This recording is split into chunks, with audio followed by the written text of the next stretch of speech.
Mes chers compatriotes, le 1er février 2019, à 19 h, les portes de la prison se sont ouvertes pour le président Laurent Gbagbo et moi. Aujourd'hui, je peux enfin m'adresser à vous en homme libre. Pendant ces longues années de détention, j'ai sans cesse pensé à vous, à vos familles, à tous ceux qui vous sont chers, ainsi qu'à notre bien le plus précieux que nous avons en commun, notre pays, la Côte d'Ivoire. Si le fil du dialogue a été rompu par les circonstances que vous savez, rien de vos questionnements, de vos inquiétudes relatives à l'avenir de notre nation ne m'ont échappé. Pas plus que les douleurs qui vous ont affligé et qui continuent malheureusement de vous habiter aujourd'hui encore, semblant jeter un voile épais sur l'avenir. Notre avenir que nous sommes pourtant obligés de réinventer ensemble. C'est ce dialogue que je renoue aujourd'hui avec vous tous, sans exclusive. Quelle qu'a été votre opinion sur ce que j'ai vécu? Que vous m'ayez accablé ou que vous n'ayez jamais vacillé dans la confiance placée en moi, je suis heureux, très heureux de me retrouver en votre compagnie, en homme libre. Je conçois que dans notre pays ballotté, martyrisé par une tempête si féroce et interminable, chacun a eu 1000 raisons d'être mécontent et de se laisser gagner par la rage et la haine.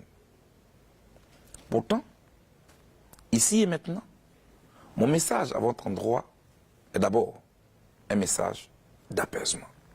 Ensuite, ce que me dicte mon cœur en ce moment, c'est de vous dire toute mon affection. Ma singulière et profonde affection. En vous l'exprimant, je ne vous rends qu'une infime partie de soutien et de l'immense amour que vous avez bien voulu me témoigner pendant ma détention. C'est pourquoi, à vous tous, singulièrement ceux dont il m'a été impossible de répondre aux nombreux messages de soutien, d'encouragement et d'invitation à tenir bon, je voudrais dire un grand merci. Je suis entré en prison nue. J'en sors, l'esprit en paix, le cœur plein d'amour, les bras chargés de ce que vous m'avez offert. Dans cette séquence si significative, comment oublier mes sœurs, mes frères, la diaspora ivoirienne et africaine? Ces gens formidables qui, pendant plusieurs années, ont bravé le froid polaire, la distance, pour nous apporter leur soutien qui nous a été très réconfortant. Soyez rassurés. La reconnaissance que je vous dois, elle est à nulle pareille. Merci. 1000 fois merci. Que le Tout-Puissant vous rende au centuple tous les efforts que vous avez fournis et tous les sacrifices que vous avez consentis pour nous. Chères sœurs, chers frères, aussi cruelle qu'a été l'épreuve que notre pays a vécue, fidèle à mon engagement de ne jamais être du mauvais côté de l'histoire, je n'encouragerai aucune tentation de vengeance, ni aucune velléité de revanche. Parce que, en définitive, de vengeance à vengeance, de revanche en revanche, cela ne fera que précipiter notre pays dans l'abîme, dans le chaos. Bref, dans un déclin irréversible. En revanche, je suis disposé à encourager toutes les initiatives en faveur de l'édification d'une société qui sache tirer les leçons de son passé douloureux. Pour moi, même si les circonstances de l'histoire nous ont imposé cette crise qui a retardé le développement de notre pays et qui continue d'endeuiller de nombreuses familles, nous ne sommes pas obligés de prolonger ce conflit.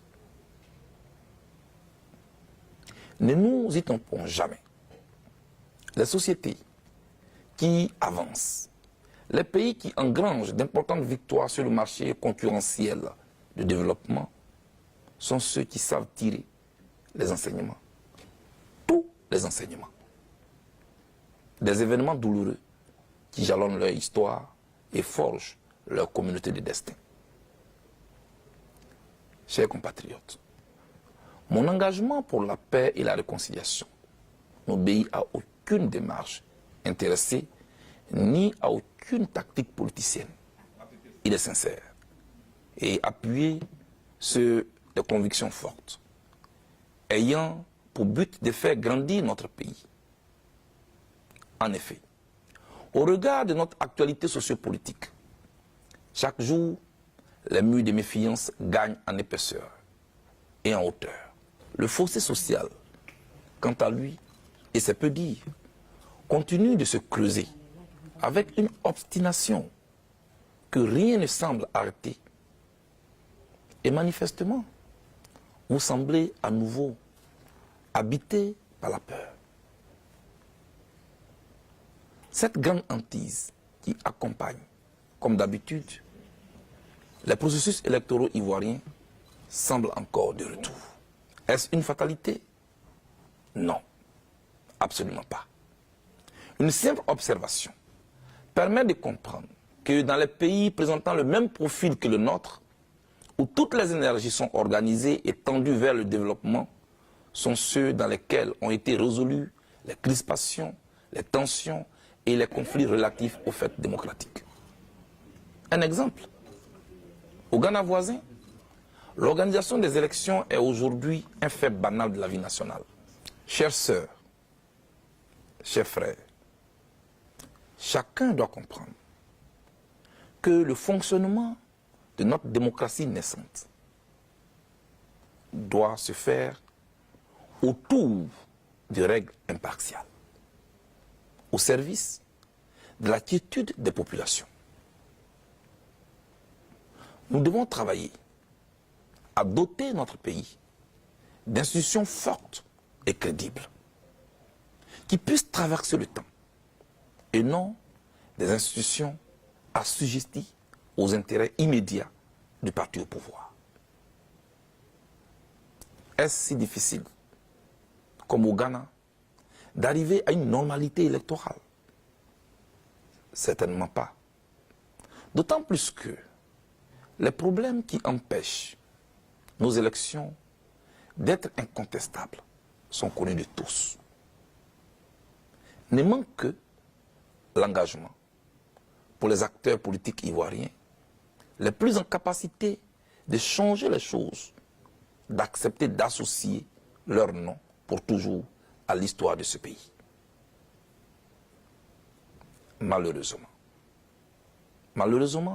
je sais qu'ils s'en trouveront pour moquer un tel rêve. C'est cela, la diversité d'opinions que je respecte, des postures du moment et d'une absence de projection vers le futur. Néanmoins, permettez-moi encore une fois d'insister et d'espérer qu'avec un peu de bonne volonté, d'engagement et de détermination, les fils et les filles de la Côte d'Ivoire se parlent de nouveau pour ramener notre pays sur les rails de la paix, gage de tout développement. Ainsi, nous pourrons envoyer à tous nos partenaires extérieurs le signal que nous sommes des best places où investir en toute confiance. Notre pays en a besoin. En ce qui me concerne, j'ai fait ma part. Et comme je l'ai toujours répété, je serai un instrument au service de la paix et de la réconciliation dans mon pays. Savoir reconnaître ses erreurs, assumer ses responsabilités, quelles qu'elles soient, voilà la voie vers la rédemption. De fait, quel que soit ce que chacun d'entre nous aura vécu, nous devons apprendre à nous pardonner les uns les autres. Et je le répète, quel que soit ce que chacun d'entre nous aura vécu, nous devons apprendre à nous pardonner les uns les autres. Pour moi, le pardon est une étape inévitable à la reconstruction d'une Côte d'Ivoire nouvelle. Une telle démarche serait la démonstration de notre grandeur d'âme, l'âme ivoirienne. Elle est aussi, et vous en conviendrez aisément avec moi, l'un des plus grands signes d'espoir. Ensemble, nous devons construire notre pays dans le respect de nos différences d'opinion, de religion et de provenance géographique. Tout comme nous devons inscrire notre engagement et notre culture politique dans une compétition saine, c'est-à-dire débarrassée de toute violence et surtout loin des armes. À cet égard, je voudrais affirmer ici qu'aucune ambition politique, aussi noble soit-elle, n'est au-dessus de la vie des Ivoiriens, d'aucun Ivoirien. La vie, elle est sacrée. À mes yeux, ce sont nos différences qui enrichissent le débat politique et confèrent à la démocratie toute sa beauté et tout son sens. Chers compatriotes, il est vrai que ma détention a été physiquement éprouvante. Cependant, elle n'a aucunement altéré mon moral. D'ailleurs, l'espoir de nous voir tous unis de nouveau dans notre beau pays ne m'a jamais quitté. Un pays qui procurera à chacun et à tous ses enfants les meilleures opportunités de vie, une meilleure éducation, des soins médicaux appropriés, une justice équitable et un environnement qui garantisse la sécurité de tous. Que Dieu nous bénisse, que Dieu bénisse la Côte d'Ivoire. Je vous remercie.